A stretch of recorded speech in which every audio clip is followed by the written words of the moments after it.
একটানা ১৩ বছর ধরে বিশ্বের সবচেয়ে উদ্ভাবনী দেশের মর্যাদা পেয়ে আসছে সুইজারল্যান্ড। গ্লোবাল ইনোভেশন ইন্ডেক্সের তথ্য বলছে এর সত্যতা। এর পেছনে রয়েছে দেশটির বিশ্ববিদ্যালয়ের বাস্তবধর্মী গবেষণা ও সৃজনশীলতা চর্চা।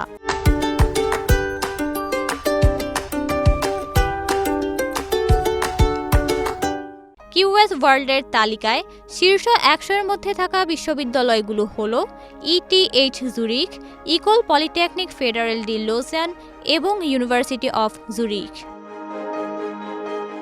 এছাড়া পড়াশোনার জন্য সুইজারল্যান্ডের সেরা বিশ্ববিদ্যালয়গুলোর মধ্যে আরও রয়েছে university of Basel, university of Bern, university of Geneva, university of Lausanne, USI university della স্পিৎজেরা Italiana, university of Saint Gallen এবং ইউনিভার্সিটি অফ ফ্রিবোর্গ।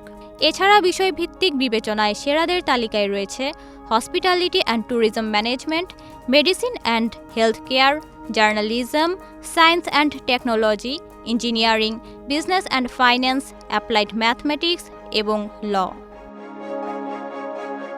সুইজারল্যান্ডে প্রধানত দুটি সেমিস্টারে ভর্তির কার্যক্রম পরিচালনা করা হয়, একটি হচ্ছে ফল ও অপরটি স্প্রিং। ফলের জন্য আবেদন গ্রহণ করা হয় ডিসেম্বর থেকে ফেব্রুয়ারি পর্যন্ত। এরপর এই আবেদনগুলো যাচাইয়ের ভিত্তিতে ভর্তি শুরু হয় সেপ্টেম্বর থেকে। অপরদিকে মে থেকে সেপ্টেম্বর পর্যন্ত আবেদন নেওয়া হয় স্প্রিংয়ে, যার প্রক্রিয়া পরিপূর্ণ হয় ফেব্রুয়ারি থেকে ভর্তি শুরুর মাধ্যমে। বেশিরভাগ শিক্ষার্থী সাধারণত ফল সেশনেই ভর্তি হয়ে থাকে।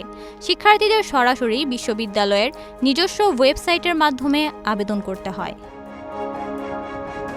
ভর্তির জন্য সম্পূর্ণ পূরণকৃত আবেদনপত্র, 2 কপি পাসপোর্ট সাইজের ছবি, বৈধ পাসপোর্ট ও জাতীয় পরিচয়পত্রের ফটোকপি, বিগত শিক্ষাগত যোগ্যতার সাপেক্ষে একাডেমিক ট্রান্সক্রিপ্ট, ব্যাচেলর ডিগ্রির জন্য উচ্চ মাধ্যমিক স্কুল সার্টিফিকেট বা ডিপ্লোমা কিংবা তার সমতুল্য সার্টিফিকেট এবং স্নাতকোত্তরের জন্য স্নাতক ডিগ্রি বা সমমানের সার্টিফিকেট, পিএইচডির জন্য প্রাসঙ্গিক বিষয়ে স্নাতকোত্তর ডিগ্রি বা সমতুল্য সার্টিফিকেট, ভাষা দক্ষতা প্রমাণস্বরূপ আইএলস ন্যূনতম স্কোর 6.5, টোয়েফেল ন্যূনতম স্কোর 80 অথবা পিটিই একাডেমিক ন্যূনতম স্কোর 58 থাকতে হবে।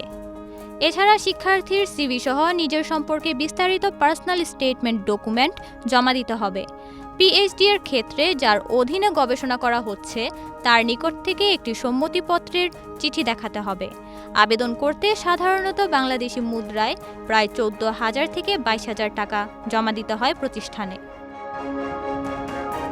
সুইস শিক্ষা প্রতিষ্ঠানে দীর্ঘমেয়াদে পড়াশোনার জন্য ডি টাইপ ভিসার আবেদন করতে হয়।